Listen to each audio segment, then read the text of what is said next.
Ground tour देख रहे हैं, मेरे साथ शशि शरण सर हैं। आखिरकार देखिएगा, विद्यार्थी के मांग पर अभी तक सरकार और आयोग से कोई नोटिस नहीं आया कि क्या फाइनल रिजल्ट देने से पहले डॉक्यूमेंट वेरिफिकेशन होगा, और जो भी फर्जी विद्यार्थी टीआरई 1 टीआरई 2 में जो निकल रहे हैं उनका सीट का क्या होगा। एक एक बिंदु पर चर्चा करेंगे। कब तक रिजल्ट आ सकता है, 9th 10th का कब तक आंसर की फाइनल दिया जा सकता है, 11th 12th का कब तक आंसर किया जाएगा। सर स्वागत है एग्जाम। बहुत शुक्रिया, बहुत धन्यवाद। और नवरात्रि का आज पहला दिन है, तो सभी लोगों को बहुत बहुत जगत जननी माता का आशीर्वाद मिले, और परमपिता परमेश्वर से प्रार्थना है कि हमारे साथ सारे जितने छात्र हैं छात्राएं उन सबको माता रानी सफलता से नवाजे, शिक्षक बन के निकले और अपने माँ बाप के सपने को पूरा करें। सर क्या विद्यार्थी उम्मीद करें कि जो बताया जा रहा था कि पिछला वैकेंसी को ऐड कर दिया जाएगा, 1,30,000 के आसपास हो जाएगा, 1,10,000 हो जाएगा, ऐड हो सकता है, अभी भी उम्मीद रखें? देखिए, ऐड होने के ऊपर अभी तक स्पष्ट नहीं आया, लेकिन अगर ऐड करना ही है तो उसको क्लैरिटी के साथ दे देना चाहिए कि भाई ऐड करेंगे, बच्चा काहे टेंशन में जिएगा। अगर जो क्लैरिटी करना है, मुझे ये समझ में नहीं आती कि बच्चे को क्लैरिटी मिलना चाहिए, तो बच्चे को क्लैरिटी मिल जाएगी, ऐड करेंगे या नहीं करेंगे, दो में से एक होगा, तो जल्दी से क्लैरिटी दे देता कि वो हपो की स्थिति न रहे, और हो जाता तो छात्रों के लिए बेहतर होता, और नहीं भी होगा तो आने वाले जो टीआरई 4 की वैकेंसी होगी उसमें ऐड हो जाएगा, तो फिर भी छात्रों के लिए बेहतर होगा। सर अभी तक का जो भी एग्जाम होता है, बैंक हो, रेलवे हो, एसएससी, जो बैकलॉग की सीटें होती हैं वो उसी वैकेंसी में ऐड होती है, जो कंटिन्यू होती है। अभी बीपीएससी भी दिया है तो वैकेंसी। देखिए, बैकलॉग का यही नियम ही होता है कि अगर इसमें कुछ छूट गया तो अगला में ऐड करेंगे, फिर उसमें भी अगर कुछ छूट जाता है, बच जाता है, तो उसके बाद अगला में ऐड करेंगे। नियम तो यही है। सर डॉक्यूमेंट वेरिफिकेशन पर विद्यार्थी का राय है कि पहले हो जाता। देखिए छात्रों की मांग एकदम वाजिब है, ठोक के कह रहे हैं छात्रों की मांग वाजिब है, डॉक्यूमेंट वेरिफिकेशन पहले होना चाहिए। और ये मांग क्यों इतना उठ रहा है? मांग इसलिए उठ रहा है कि ऐसा कोई दिन नहीं होता है जो दिन सोशल मीडिया के ऊपर चिट्ठी नहीं दिखती है कि फलना आदमी का सर्टिफिकेट फर्जी, इनको नौकरी से निकाला जा रहा है, फलना का फर्जी। ऐसे मैंने और विद्यार्थी ने और आपने और सभी लोगों ने, बिहार का एक एक आदमी ने कम से कम ऐसे 10 20 50 लेटर देख चुका होगा। तब जाके ये शंका उठी, तब जाके ये बात उठी कि जब मान लीजिए कि डॉक्यूमेंट गलत था, फिर भी गलत डॉक्यूमेंट वेरिफिकेशन होके वो आदमी ज्वाइन कर लिया, दोबारा से जांच हो रही है, तब डॉक्यूमेंट मिल रहा है और उसका फर्जी डॉक्यूमेंट करार करके या गलत डॉक्यूमेंट करार करके उसको नौकरी से निकाला जा रहा है, तो आखिर वो सीट खाली हुआ कि नहीं हुआ? तो खाली अगर उसी समय डॉक्यूमेंट बढ़िया से चेक हो जाता, तो जो लोग आधा नंबर, डेट ऑफ बर्थ से, थोड़ा सा मार्कशीट के टकराव से, अल्फाबेट से, मान लीजिए नंबर बराबर अल्फाबेट के नाम के अक्षर से अगर जो लोग नौकरी से बाहर हो गया उसको मिलता कि नहीं मिलता?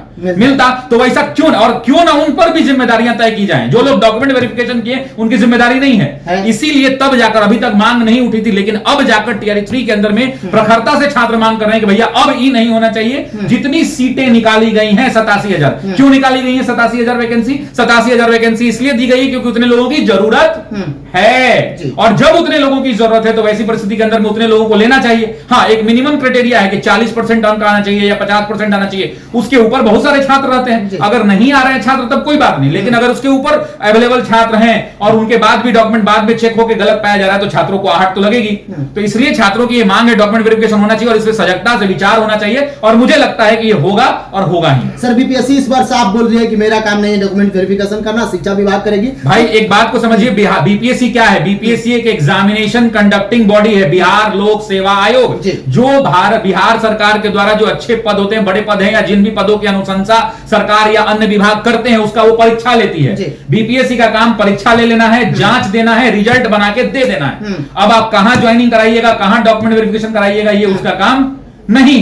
ये तो अलग अलग विभाग। मान लीजिए कि कोई आदमी अगर वैकेंसी ले रहा है और कोई, मान लीजिए कि एसएससी की वैकेंसी निकल रही है, तो एसएससी का डिपार्टमेंट जान रहेगा, दरोगा का वैकेंसी निकलता है, अगर कल को दरोगा का एग्जाम भी अगर बीपीएससी कराने लगे, तो ऐसी परिस्थिति के अंदर में डॉक्यूमेंट वेरिफिकेशन की जिम्मेदारी किसकी, बाकी चीजों की जिम्मेदारी किसकी? वो उस बॉडी की जिसका एग्जाम हो रहा है। तो ये शिक्षा विभाग का एग्जाम हो रहा है, तो शिक्षा विभाग की जिम्मेदारी होगी, जो एक कॉमन सेंस है, जितनी मेरी समझ है, बाकी इससे ज्यादा समझ नहीं है। सर एक प्रश्न विद्यार्थी के मन में ये है कि कोई भी एग्जाम होता है तो उतना कम से कम रिजल्ट दिया जाता है। 87,774 मांगा गया तो उतना रिजल्ट देना चाहिए, और उतना रिजल्ट नहीं देते हैं, आप 1.5 गुना करके दे दीजिए। यहाँ तो रिजल्ट कम ही दिया जाता है, जितना सीट रहता है उससे कम। देखिए उसका क्या क्राइटेरिया, जितना रिजल्ट है, अगर वांछित जो उसका मिनिमम क्राइटेरिया उस पर अगर छात्र पार कर रहे हैं तो रिजल्ट होना चाहिए, और 10% अगर एक्स्ट्रा रिजल्ट आ जाएगा वेटिंग लिस्ट में, तो कम से कम सीटवा खाली नहीं रहेगा, और उस बच्चे को भी लगेगा कि यार मेरा भी नौकरी हो सकता है, संभावना है। अगर खाली होगी तो होगा, नहीं खाली होगी तो नहीं होगा। सर 1 कैंडिडेट 1 रिजल्ट पर आपका क्या विचार? अरे भाई 1 कैंडिडेट 1 रिजल्ट का सारांश ही यही है। मूल बात क्या है? 1 रिजल्ट, 1 कैंडिडेट 1 रिजल्ट छात्र क्यों मांग रहे हैं? छात्र इसलिए मांग रहे हैं क्योंकि उनको बाद में पता चल रहा है कि इसमें 100 को सीट खाली रह गया,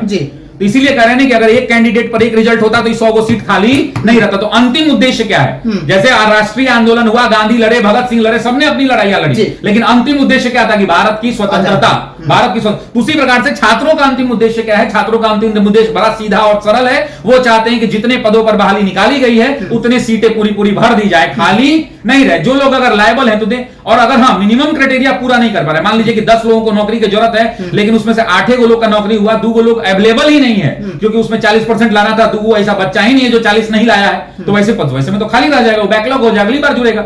लेकिन अगर बच्चा उस मिनिमम क्राइटेरिया को पूरा कर रहा है, अवेलेबल है, तो उनको हक मिलना है और होना चाहिए। सर एक प्रश्न ये है विद्यार्थी के में, मैं अभी तक 9th-10th का नहीं दिया गया जब तक हम लोग वीडियो बना रहे हैं, कब तक आ सकता है 9th? देखिए 9-10 का रिजल्ट बहुत जल्द आने की संभावना मुझे लगता है कि आंसर की फाइनल, हाँ वही बात कर रहा हूं कि मुझे लगता है कि 1-2 दिन के अंदर में 9-10 वाला आ जाना चाहिए। आज या कल में? हाँ उम्मीद कर सकते हैं। अब हमको तो मैसेज नहीं आया, लेकिन जो खबर चल रही है, जो समाचार पत्रों के माध्यम से सूचना है या फिर जो व्हाट्सएप पे लोग मैसेज करते हैं, उसके अनुसार मुझे यही खबर है कि 1-2 दिन के अंदर में 11th-12th का कब तक? 11th-12th में 8-9-10 तारीख तक आ जाना चाहिए मुझे लगता है। रिजल्ट लास्ट तक हो सकता है क्या? रिजल्ट मुझे, मेरा तो यही मानना है कि दिवाली बच्चों के घर में खुशियों वाली दिवाली मने, जिन छात्रों का होगा, और जिनका नहीं भी होगा उनके लिए ऊर्जा वाली दिवाली मने, क्योंकि फेस्टिवल एंजॉय करके अगले में तैयारी में जुड़ जाएंगे। और मैं यही प्रार्थना करूंगा दिवाली से पहले आ जाता कि वो लोग खुशियों का फुटारा जो है फोड़ सर आज दुर्गा पूजा विद्यार्थी को क्या? परमपिता जगत जननी माता से यही प्रार्थना है कि हमारे विद्यार्थियों को सफलता दे। जो विद्यार्थी जिस अनुरूप मेहनत कर रहा है उसको उस अनुरूप माता अपने आशीर्वाद से नवाजे। जय हो। सर समय देने के लिए बहुत शुक्रिया, बहुत धन्यवाद।